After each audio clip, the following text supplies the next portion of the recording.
Welcome to Urgent Help Needed, transforming serious behavioral struggles into positive learning successes. Are you struggling with persistent, challenging behaviors in your classroom?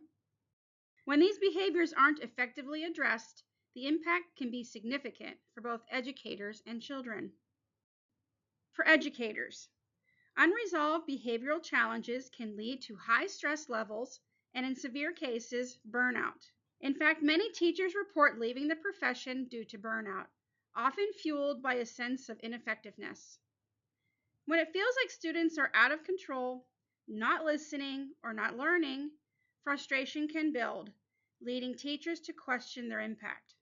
Addressing challenging behaviors early is key to preventing burnout and restoring a sense of purpose and effectiveness in the classroom. For the child, the long-term effects on children are equally significant. When behavior issues are not properly addressed, children may feel unsafe, unloved, or misunderstood. In classrooms where teasing, hitting, biting, or other hurtful behaviors go unchecked, children can become withdrawn or even aggressive as a means of self-protection. Establishing clear, proactive strategies helps ensure every child feels emotionally and physically secure. The focus of this session is to explore practical, effective strategies for preventing and managing challenging behaviors. These are not quick fixes, but long-term, positive approaches designed for sustained success. The strategies presented are developmentally appropriate for young children and grounded in how they learn best, through environments that make them feel safe, supported, and capable. The emotions felt by teachers and children in classrooms where behavior is not effectively managed can often be alleviated by ensuring that all planned and spontaneous activities are developmentally appropriate. In many cases, misbehavior arises when expectations do not align with the children's developmental stages. The goal of offering developmentally appropriate experiences to young children is to foster their growth and learning in ways that reflect their individual stages of development, interests, and abilities. Such experiences aim to nurture the whole child, cognitively, socially, emotionally, and physically, by providing activities that are both engaging and attainable. When learning opportunities are tailored to each child's developmental level, they build confidence, curiosity, and a love of learning, while helping children feel secure and supported as they acquire new skills. Developmentally appropriate practices also honor each child's unique pace of growth and cultural background, cultivating an inclusive environment where all children can flourish and achieve their full potential. Ultimately, the key to transforming significant behavioral challenges into positive learning outcomes lies in offering developmentally appropriate experiences for every child. Strategy number 1 is foundational. Children need time for free choice play. If you asked a child what they enjoy most about school, most would likely say, playing with friends. Play is truly a child's work. It should be a central part of every day. Yet it's often limited by teachers' concerns that children might misbehave or not learn anything. In reality, children learn deeply through play. When an adult is nearby to guide and engage them, children are more likely to stay focused and less likely to display unwanted behaviors. Play is a powerful tool in preventing common misbehaviors among children because it allows them to express emotions, practice social skills, and channel energy in positive ways. When children engage in structured or imaginative play, they learn to take turns, follow rules, and negotiate conflicts, which reduces tendencies like aggression, impatience, or defiance. Play also provides a healthy outlet for frustration and boredom, which are frequent triggers for disruptive behavior. Additionally, it stimulates creativity and problem solving, helping children develop self-regulation and empathy, both of which are critical in curbing impulsive or inappropriate actions. By meeting their developmental and emotional needs through play, children are less likely to act out in negative ways. Let's expand on strategy number 1, free choice play. Strategy number 2 highlights what adults should be doing when children are engaged in free play, as it is not recess. Staying close to children and allowing ample time for unstructured play supports learning and helps prevent behavioral challenges. But what role does the teacher play during this time? Teachers are not passive observers. They actively engage with children through questioning, conversations, and prompts to support learning. Even during free play, teachers can introduce academic concepts. For example, when using geometric foam shapes, a teacher might ask, "Can you fit these shapes together to make something new? What do you notice about the sides or the corners? Where do you see shapes like this in our classroom?" Such questions help children develop spatial reasoning, shape recognition, and problem-solving skills in real time. Free play can also foster social skills, which are foundational for preventing behavioral challenges. Teachers can encourage children to share materials, take turns, and collaborate toward shared goals. For example, "Let's build a tower together. You can use the triangles and I'll use the squares. Let's decide which shapes to use for our pattern." Through these interactions, teachers model teamwork, negotiation, and cooperation. In this way, a simple free play activity becomes an opportunity for both academic learning and social emotional development. Children want to learn things. They are naturally curious. When you share in their interests, play along, and ask questions, you are encouraging engagement. Engagement is the key to lessening challenging behaviors. When learning becomes a quiz, it is no longer fun. Avoid merely stopping into a small space for learning and issuing a quiz. This can look like a teacher asking rapid-fire questions to gather data about what a child knows. "How many blocks do you have? What color is your shirt? What letter does this start with?" Quiz-type questions only seek to assess a child's recall memory. These type of questions do not dig deeper into a child's understanding or interest in a topic. When children are playing in the block area, instead of focusing on specific facts like the shapes or number of blocks, you can foster critical thinking, creativity, and problem solving by asking open-ended questions. These types of questions encourage children to explain their thinking, make predictions, and explore possibilities rather than just giving a right or wrong answer. For example, instead of asking, "How many blocks are in your tower?" or "What shape is this block?" you might ask, "What do you think will happen if you stack this block on top?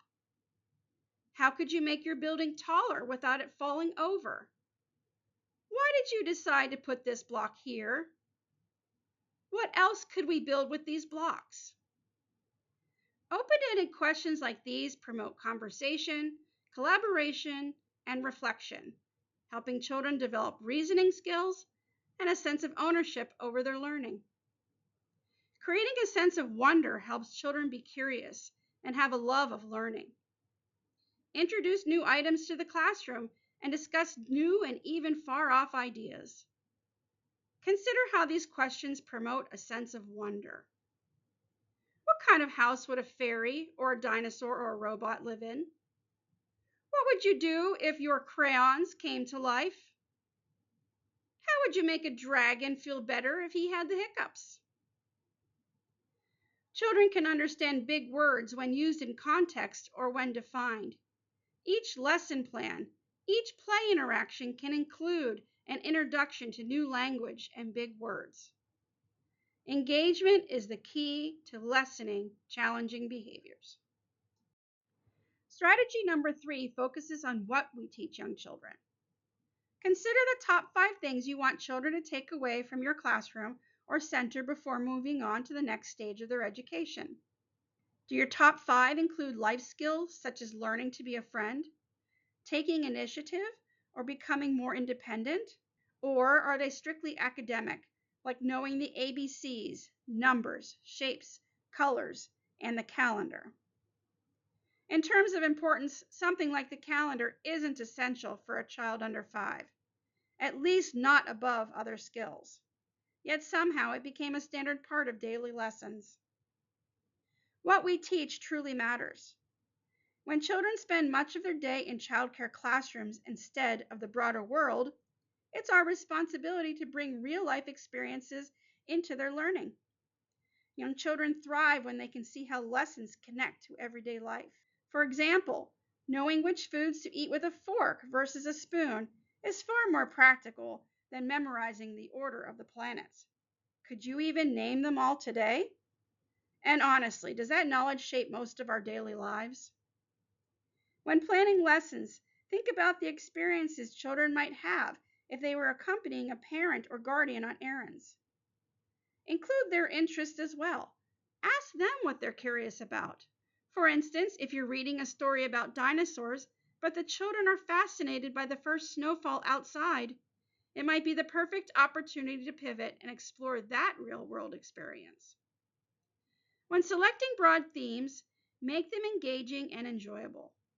A dull theme can quickly lead to boredom, loss of focus, and misbehavior. Keeping children actively involved and excited about learning helps maintain classroom harmony and promotes deeper learning.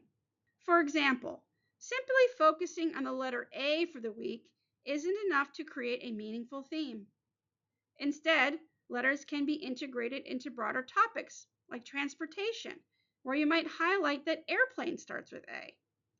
This approach links academic skills to engaging real-world contexts. When lessons are too difficult, unrelated to a child's interests, or simply unengaging, children may choose not to participate.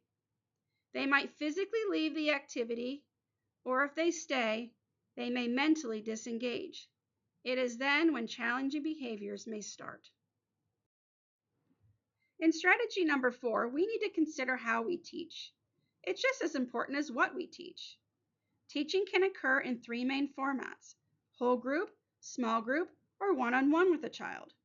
Each approach has its advantages and challenges, but generally smaller groups allow for more individualized learning and greater engagement.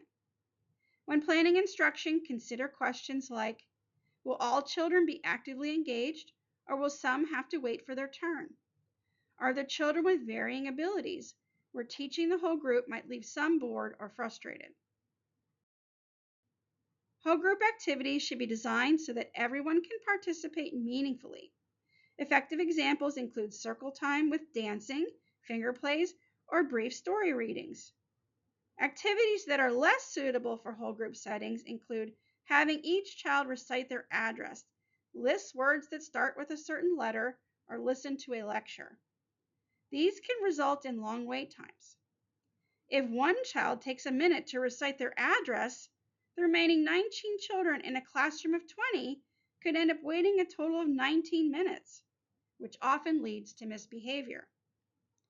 Young children learn best through active engagement using all their senses. Passive activities like listening to a lecture without interaction often results in children touching others, moving around, or otherwise becoming restless. To prevent this, provide opportunities for children to use their hands during whole group lessons, similar to how adults might fidget during a conference presentation through doodling or using everyday objects as fidget toys. Small group and one-on-one instruction make it easier to maintain engagement, monitor understanding, and reduce behavioral challenges. Combining strategy number 1, free choice play, with strategy number 2, which actively involves a teacher, provides an effective approach for teaching small groups and individual students. Children remain engaged in play and are not bored while waiting for their turn. If your children struggle with misbehavior while waiting or having difficulty keeping their hands to themselves during lessons, try a play-based approach that engages both their hands and their minds. Strategy number 5 focuses on room arrangement. Classroom furniture can actually be a powerful tool for addressing challenging behavioral issues. If children fight over toys, become distracted by others, run around frequently, or struggle to stay focused on a single activity, this approach can be very effective. You can use shelving, tables, or even a chalk easel to create barriers that discourage running. These barriers serve a dual purpose. They act as a physical obstacle and also as a visual screen for children sitting at tables or on the floor. Visual barriers are particularly helpful because they reduce distractions from peers, allowing children to focus more on the activity they have chosen in that area.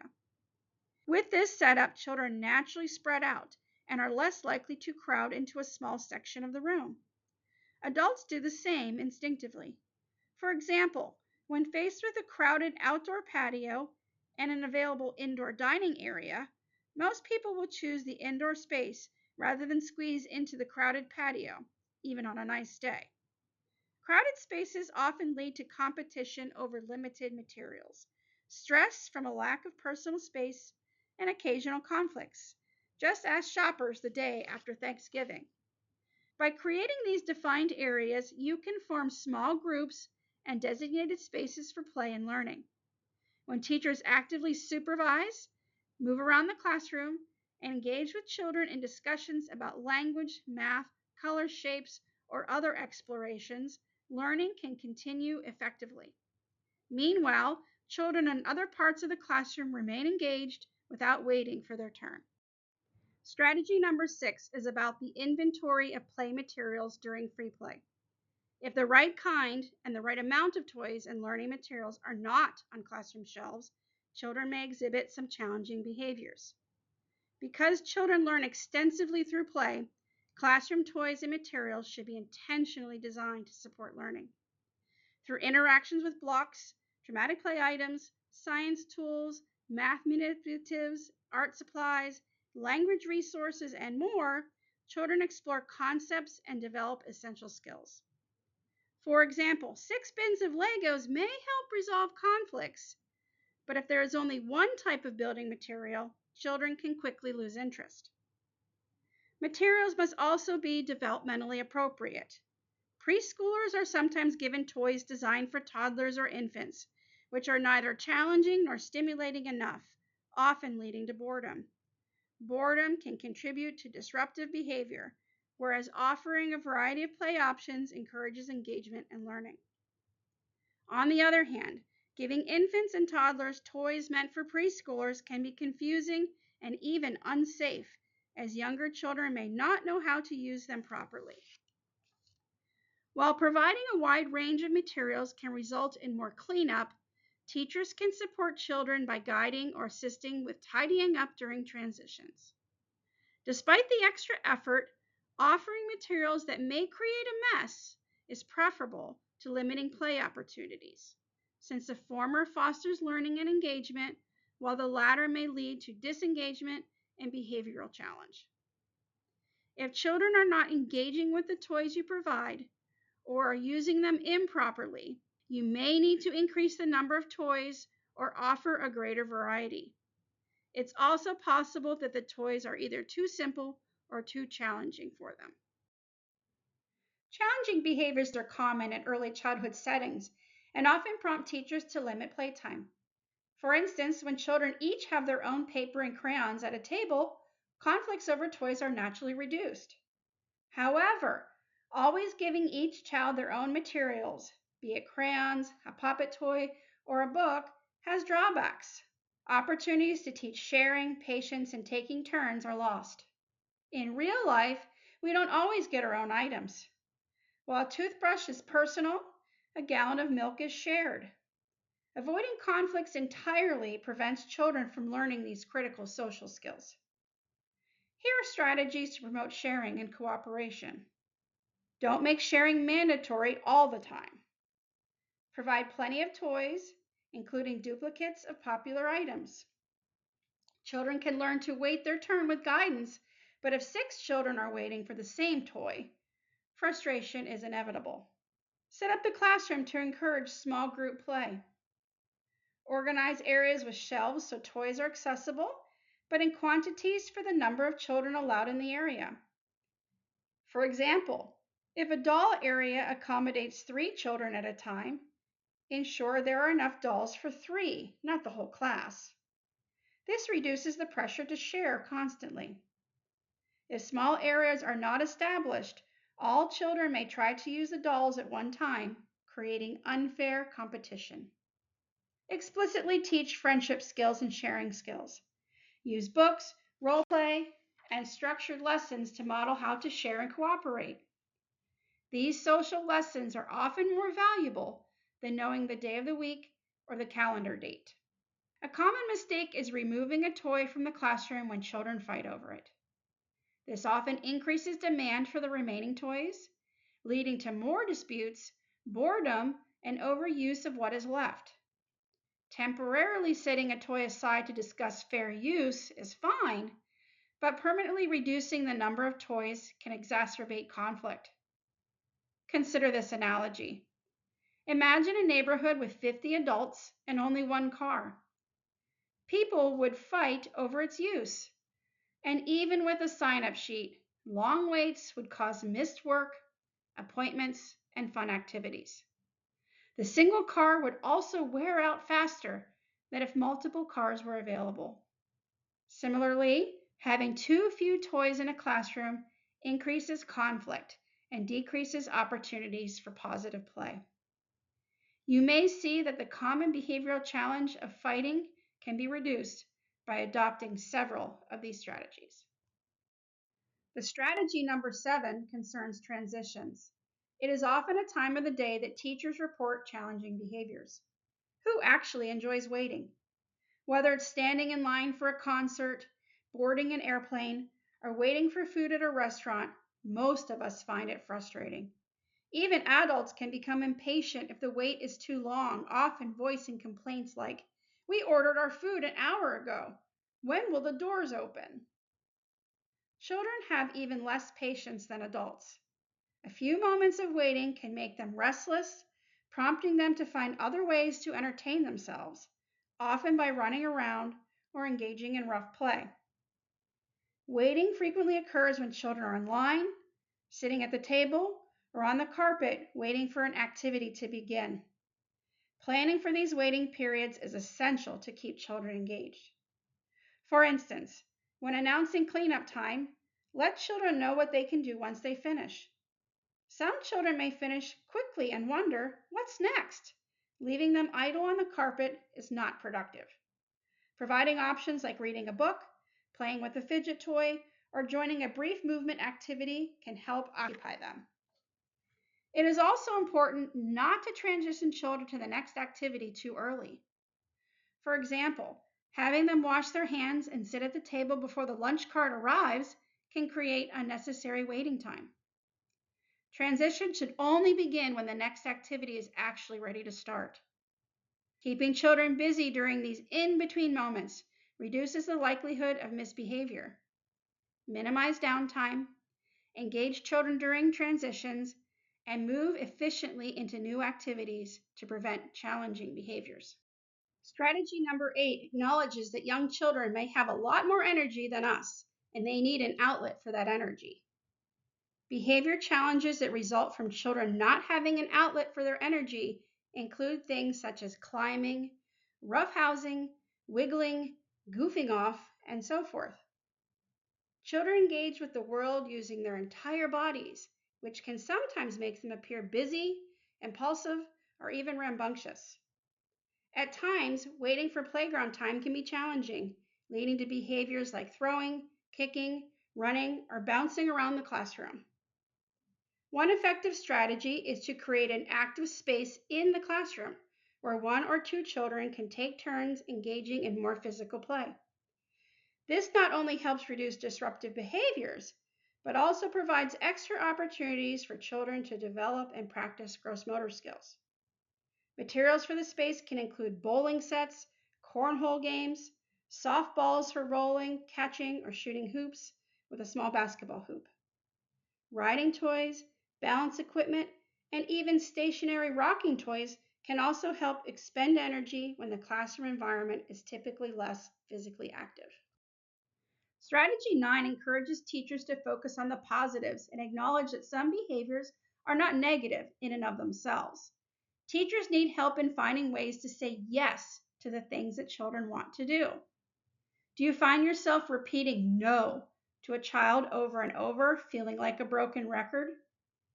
Even after saying no, children often persist, which can come across as defiance or ignoring your instructions. But have you considered that what you see as misbehavior might actually be age-appropriate exploration, a child practicing a skill essential for development? For instance, toddlers who repeatedly dump toys aren't being naughty. They're experimenting with gravity and cause and effect. Or preschoolers who keep wrestling in the cozy area despite being told not to may simply be exploring physical play and social boundaries. You might be wondering, how can I say yes to behaviors I usually consider misbehavior, even if they are developmentally appropriate? I challenge you to reframe the question. How can I create a scenario where this behavior is allowed? Children need opportunities to dump, kick, throw, jump, climb, and even hit in order to develop crucial skills. The key is finding ways to make these behaviors safe and acceptable. It's about creating space and time for these activities. For example, redirect a child throwing blocks to the active play area where they can safely throw balls or scarves. Guide a child climbing on a table to a platform loft designed for climbing in the classroom. By acknowledging what a child wants to do and providing a safe space for it, you honor their curiosity while limiting inappropriate use of materials and reducing risk of injury. This approach respects the child's intentions and supports their learning and development. Lastly, strategy number 10, a very important strategy, begins with relationships. Nurturing relationships play a crucial role in curbing child misbehavior because they provide children with a strong sense of security, trust, and emotional support. When children feel valued and understood by their caregivers, they are more likely to internalize positive behaviors and respond to guidance with cooperation rather than defiance. Supportive relationships also model healthy communication, empathy, and problem-solving skills, which children then emulate in their own interactions. Moreover, children who experience consistent warmth and attention are less likely to act out for attention or express frustration through negative behavior, as their emotional needs are already being met. In essence, nurturing relationships creates a stable environment that encourages self-regulation, respect, and socially appropriate behavior. Preventing challenging behaviors in children means taking intentional steps before those behaviors occur. By definition, preventing involves stopping something from happening in the first place. The good news is that these strategies can be effective. The challenge is that they won't turn children into perfectly behaved robots who always make the right choices. Children are human after all, and humans sometimes make mistakes or knowingly choose something unwise. Think of it like this. You may know you're allergic to poison ivy and should wear full protective clothing while doing yard work. But on a hot day, you might skip the long sleeves and pants only to end up with rashes everywhere. You might say, I knew better, but I did it anyway. Children face similar moments when it comes to staying in line, sharing, or following directions. It's the teacher's role to patiently guide them toward better choices, even on the days when they choose otherwise.